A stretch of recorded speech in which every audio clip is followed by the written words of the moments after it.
আসসালামু আলাইকুম, সবাইকে স্বাগতম আমার চ্যানেলে।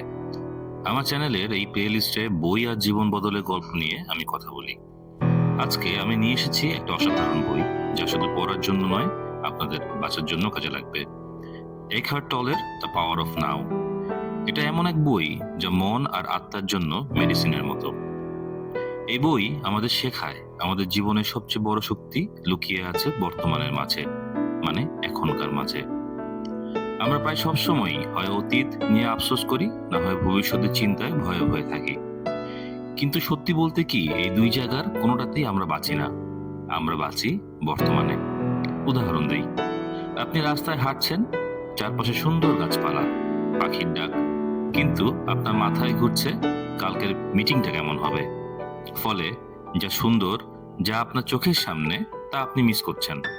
এখার্ট টল বলেন, মন আমাদের বন্ধু, কিন্তু সে যদি নিয়ন্ত্রণে না থাকে, তখন সে আমাদের শত্রু হয়ে যায়।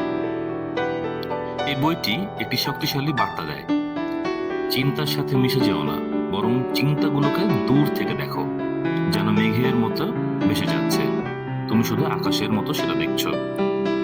আর একটা গুরুত্বপূর্ণ জায়গা, অ্যাকসেপ্টেন্স বা গ্রহণযোগ্যতা। যা হচ্ছে তা মেনে নাও। যেমন ধরুন, রাস্তায় ট্রাফিক জ্যামে বসে আছেন, রাগ করেই বা কি হবে, বরং সেই মুহূর্তটায় শ্বাস প্রশ্বাসের দিকে মন দিন, গান শুনুন, হয়তো সেটা আপনাকে শান্ত রাখবে।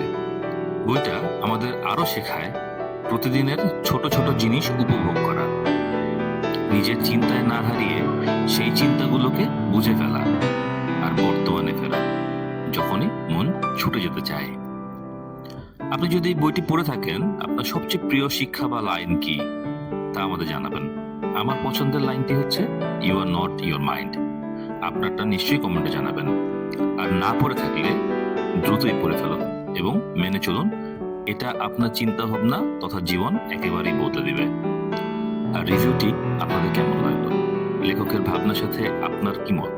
তার ভাবনা কি ঠিক আছে নাকি ঠিক নাই? আমার মতে এটা একেবারেই ঠিক আছে।